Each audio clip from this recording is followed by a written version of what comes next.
Capítulo 9. O poder de Deus no ministério de Charles G. Finney. Quando ainda era jovem estudante de direito, Finney interessou-se pela Bíblia. Comprou então um exemplar e passou a desfrutar dela. Ele ficou muito impressionado ao ouvir a oração na igreja, que jamais pareciam ser respondidas.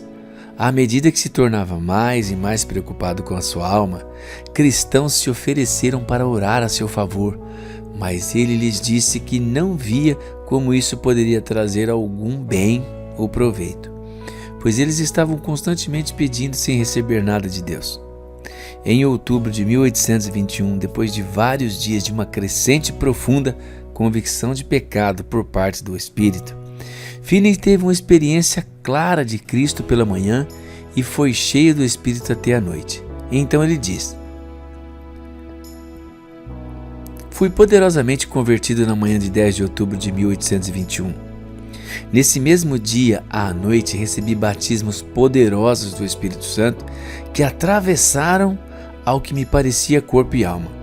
Imediatamente me vi dotado de tal poder do alto que algumas palavras ditas aqui e ali aos indivíduos foram o meio da imediata conversão deles. Minhas palavras pareciam atingir como flechas farpadas a alma dos homens. Elas cortavam como uma espada, quebravam o coração como um martelo. Multidões podem comprovar isso. Este poder parece às vezes invadir a atmosfera daquele que está altamente cheio dele. Inúmeras vezes um grande número de pessoas numa comunidade é revestida com esse poder e então toda a atmosfera do lugar parece estar cheia da vida de Deus. Os estranhos que entram nela ou passam pelo lugar são instantaneamente golpeados com a convicção de pecado e em muitas instâncias convertidos a Cristo. Quando os cristãos se humilham e consagram todo o seu ser novamente a Cristo, pedindo pelo seu poder, em geral recebem um tal batismo, que se tornam instrumentos para converter mais e mais almas, em um dia do que em toda a sua vida anterior. Enquanto cristãos se mantiverem suficientemente humildes para reter este poder, o trabalho de conversão continuará até que comunidades e regiões inteiras do país se convertam a Cristo. Na manhã seguinte, à vinda do poder sobre Finney, ou do batismo com o Espírito Santo, como ele muitas vezes o chamava, Deus começou a usá-lo poderosamente. Quase todas as pessoas com que Finney falou naquele dia foram tomadas de convicção de pecado e logo em seguida, ou um pouco mais tarde, encontraram o Senhor. Ele deixou seu escritório de advocacia para falar com as pessoas sobre a sua salvação. Ganhou a Universalista e um destilador de bebidas naquele dia. As notícias se espalharam pelo povoado e, embora não tivesse sido anunciada qualquer reunião, a maioria das pessoas se reuniu na igreja naquela noite. Todos ficaram em silêncio e Finney finalmente levantou-se e deu seu testemunho. Muitos foram imediatamente convencidos do pecado. A partir de então, houve uma reunião, todas as noites durante algum tempo, e todos, menos um dos antigos companheiros de Finney e muitos outros dali e das comunidades vizinhas, encontraram o Senhor. Pouco tempo depois, Finney começou a jejuar e a orar, e as reuniões continuaram. Certo dia, quando se aproximava do prédio da igreja, a luz perfeitamente inefável de Deus brilhou tanto em sua alma que ela quase o fez prostrar. Essa luz parecia mais brilhante do que o sol ao meio-dia e o fez lembrar da conversão de Paulo na estrada de Damasco. Muitos foram salvos, alguns foram curados fisicamente e Finney aprendeu o que significava labutar em oração pelos perdidos. Isaías 66:8 foi repetido muitas vezes, gravados por Deus em seu coração, pois Sião, antes que lhe viessem as dores, deu à luz aos seus filhos. Depois da sua ordenação em 1824, suas primeiras reuniões regulares foram em Evans Mills, Nova York. Durante várias semanas, ele pregou sem resultado. Em um culto, exigiu que os membros da congregação se decidissem a favor ou contra Cristo, o que os enraiveceu. Finney passou o dia seguinte em jejum e oração. Naquela noite, um sentimento extraordinário de unção e poder veio sobre ele, e uma onda de convicção varreu o povo que estava ali reunido. Durante a noite inteira mandava chamá-lo para que orasse por eles. Até mesmo ateus endurecidos se arrependeram e foram salvos. A partir de então, com poder e resultados crescentes, ele pregou o evangelho através da América e mais tarde na Inglaterra. Algumas vezes o poder de Deus caía de tal modo sobre o culto que quase toda a audiência ficava de joelhos e orava, enquanto alguns se prostravam no chão. Certa vez, o poder de Deus veio tão poderosamente sobre ele que Finney se sentiu quase levantado do solo. Em outras ocasiões, parecia que uma nuvem de glória descia sobre ele enquanto ministrava. Nas metrópoles e cidades onde ministrava, inúmeras vezes uma solenidade divina, uma calma consagrada, envolveu o lugar a ponto dos mesmos ou alguns não salvos comentarem a respeito. Algumas vezes os não salvos se sentiam profundamente convictos de seus pecados ao entrarem apenas na cidade. Em uma grande cidade como Nova York, quando Finney pregou contra o pecado e a incredulidade, dentro de 15 minutos, uma impressionante solenidade da vinda de Deus pareceu descer sobre eles. A congregação começou a cair dos bancos em todas as direções, gritando por misericórdia. Se eu tivesse uma espada na mão, não poderia tê-la brandido com a velocidade necessária enquanto caíam. Quase todos estavam de joelhos e prostrados. Em 1826, em Auburn, Nova York, alguns dos professores do seminário de teologia repudiaram seu ministério. Eles escreveram aos ministros nas áreas onde Finney não havia pregado, fazendo com que muitos se opusessem à sua obra de reavivamento. Espiões foram enviados para tentar descobrir algo que pudesse ser publicado, a fim de prejudicar a sua influência. Certo dia, Finney estava orando longamente, como costumava fazer. E Jesus lhe apareceu numa visão. Ele se aproximou tanto de mim, diz Finney, enquanto orava, que a minha carne literalmente tremeu. Eu sacudia a cabeça até os pés, sob a sensação da presença de Deus. Finney descreve a experiência como se estivesse de pé no alto do Monte Sinai com seus relâmpagos e trovões. Mas, em lugar de desejar fugir, sentiu-se atraído para mais perto de Deus, enquanto a sua presença o enchia. Finney sentiu reverência e tremor, como Daniel. Deus lhe deu promessas especiais, assegurando que nenhuma oposição prevaleceria contra ele, e não sentiu nada senão amor e sentimentos bondosos em relação aos ministros que se lhes opunham. A sua alma era tão santificada que jamais teve sentimento menos bondoso para com seus opositores. Deus dava às vezes instruções detalhadas a Finney sobre o que dizer e como abordar indivíduos aparentemente inatingíveis, e depois o Espírito descia sobre eles em convicção e salvação. Parecia constantemente guiado ou constrangido no que dizia a respeito e aos lugares onde ministrar. O poder de Deus que vinha sobre as pessoas no ministério de Finney não era devido à sua presença, mas à presença do poder do Espírito.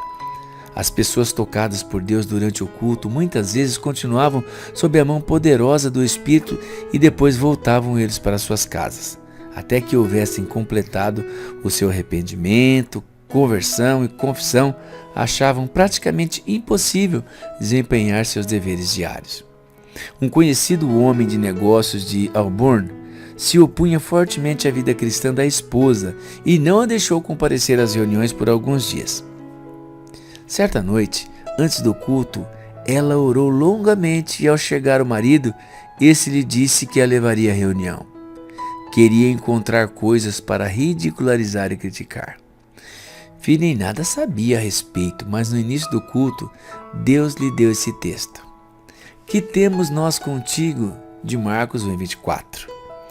Ungindo-o com o poder especial quando pregou, de repente o homem gritou e caiu do banco. Finney parou de pregar e foi até ele.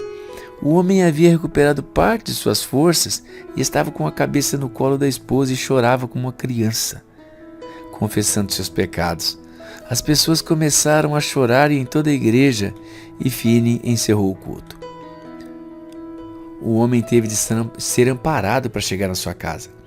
Ele imediatamente mandou chamar seus antigos companheiros e confessou a eles seus pecados, advertindo-os a fugir da ira vindoura. Durante vários dias ficou de tal forma dominado pelo poder de Deus que não conseguia andar, mas continuou chamando pessoas, fazendo confissões e pedindo perdão, exortando-as a serem salvas. Ele se tornou com o tempo um valoroso presbítero na igreja presbiteriana. Por outro lado, Deus usou às vezes a presença física de Finney para levar as pessoas a Cristo. O poder de Cristo estava nele e tamanha influência para Deus parecia emanar dele que todos eram rapidamente levados a Cristo. Parecia que a chegada de Finney era de tal forma acompanhada pela presença do Senhor que os não salvos sentiam o Espírito de Deus. Até o fim da sua vida, não só reavivamentos aconteciam, onde quer que ele começasse a trabalhar, mas em geral a salvação chegava às casas das pessoas visitadas por Finney. Certa noite eles chegaram a Bolton, na Inglaterra. Seu anfitrião convidara algumas pessoas para conversar e orar. A senhora Fincey notou uma senhora profundamente comovida e, tomando-a pela mão, fez um gesto para Finney se aproximar. Dentro de minutos ela estava se rejubilando em Cristo e o seu rosto se iluminara com a nova experiência com Cristo. Durante seu ministério em Nova York, Mills, ele visitou uma fábrica de algodão. Quando chegou perto de uma jovem que tentava emendar um fio partido, ela se abaixou e rompeu em lágrimas. Outros no salão notaram isso e começaram a chorar. Dentro de minutos, quase todos no grande salão estavam soluçando. A convicção do Senhor espalhou-se de sala em sala. O dono da fábrica deu ordens ao superintendente para encerrar o trabalho. Todos os trabalhadores foram reunidos num salão maior e Finney falou a eles. O reavivamento percorreu o prédio com tanta força que em poucos dias quase todos na fábrica tinham se convertido. Finney foi persuadido a pregar em Roma, Nova York, certo domingo. No dia seguinte, muitas pessoas se reuniram numa casa tão profundamente comovidas que depois de alguns comentários, Finney sugeriu que terminassem o culto. Ele orou em voz baixa e inexpressiva. As pessoas começaram a chorar e a suspirar. Finney tentou conter a emoção, pedindo que cada um fosse em silêncio para sua casa sem falar com ninguém. Mas eles saíram chorando e suspirando rua abaixo. Bem cedo na manhã seguinte, chegaram chamados de todas as cidades para que ele visitasse várias casas e orasse pelos profundamente convictos. Quando ele e o pastor entravam numa casa, os vizinhos corriam para ela. A manhã inteira foi gasta indo de casa em casa.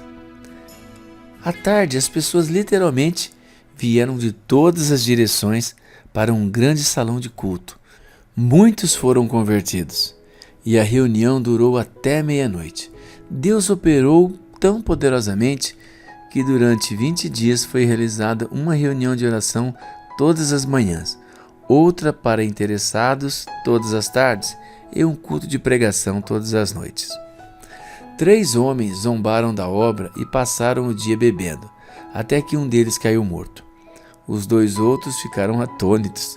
Quase todos os advogados, mercadores, médicos e outros líderes foram convertidos. De fato, 500 indivíduos foram convertidos. Um pastor disse: "No que diz respeito à minha congregação, o milênio chegou." O poder foi manifestado na convicção dada pelo Espírito Santo. Através do ministério de Finney, o poder do Senhor foi manifestado em crescente convicção de pecado e necessidade espiritual. Embora normalmente se acredite que tal convicção deveria fazer a pessoa perder o apetite ou o desejo de dormir, no ministério de Finney, os crentes eram ainda mais poderosamente dominados pelo Espírito. Isso não acontecia mediante o uso consciente da psicologia ou de qualquer forma de manipulação de emoções. Pelo contrário, parecia o efeito direto do Espírito sobre as pessoas, geralmente depois de ouvir Finney falar ou orar. Em geral, as pessoas perdiam as forças para sentar, ficar de pé ou até mesmo falar em voz alta por algum tempo. Outras vezes elas caíam no chão e outras ainda eram derrubadas subitamente da cadeira. Em certas ocasiões, homens fortes se tornaram tão fracos que tiveram de ser ajudados por amigos para irem para suas casas. A convicção do Espírito frequentemente traspassava as pessoas com dor intensa e remorso pelos seus pecados e resistência a Deus. Finney descrevia isso geralmente em palavras desse tipo. A obra tinha tal poder que até umas poucas palavras faziam os homens mais fortes se contorcerem em seus assentos, como se uma espada tivesse atravessado seu coração. A dor que ela produzia quando apresentada em algumas palavras de conversa penetrante criava uma perturbação que parecia insuportável. Enquanto Finney pregava durante alguns meses na Filadélfia, em 1829, Deus começou a operar entre os madeireiros que transportavam seus troncos pelos rios Delaware para vendê-los na cidade. Muitos tiveram um encontro com Deus e voltaram rio acima para suas casas, começando a orar pela salvação de outros. Foram relatados muitos casos de 2 ou 3 cortadores de madeira que viviam sozinhos em pequenas cabanas e que não haviam ido a nenhuma reunião e nem sabiam quase nada de Deus. Eles eram subitamente convencidos em suas cabanas, saíam e iam perguntar aos outros o que fazer e depois eram maravilhosamente salvos. Mais de 5.000 pessoas numa extensão de 80 milhas foram convertidas dessa forma. O poder foi manifestado em tremendos momentos de oração. Finney foi convertido enquanto orava na mata.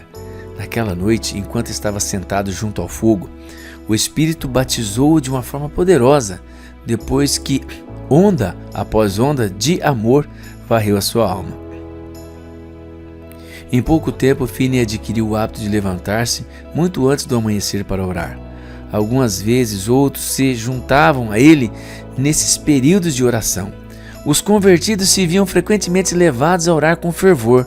Mais tarde, em seu ministério, 2 ministros se puseram de lado todas as suas atividades e se entregaram à oração durante meses a favor da obra de Finney. Como um jovem cristão, Finney tinha tão preciosos momentos de comunhão com Deus que ele disse: não podiam ser descritos em palavras. Ele jejuava frequentemente. Essa prática caracterizou o seu ministério durante toda a sua vida. O poder de Deus às vezes o levava a sentir tamanho fardo por outros que ele literalmente gemia profunda e audivelmente. Através de todo o seu ministério, muitas vezes mencionou a sua entrega à oração intensa e ao jejum. Os novos convertidos passavam muitas vezes por períodos enormes de oração. Em certas ocasiões oravam noites inteiras até ficarem fisicamente exaustos com o fardo da salvação dos perdidos. As reuniões de oração se multiplicavam. Algumas vezes vários convertidos concordavam em oração pela salvação de um perdido após outro e viam muitos desses serem levados ao Senhor. Finney sentia às vezes um tremendo espírito de urgência e fé corajosa. Parecia-lhe que fora capacitado a orar sem cessar. Ele testemunhou que o poder de Deus tomava posse dele com oração, agonia e fé. Ele falou de ter sido capacitado a colocar a couraça para um forte conflito com os poderes das trevas, para um derramamento do Espírito. Repetidamente Finney sentiu o poder do Espírito vindo sobre ele a fim de fazer uma intercessão.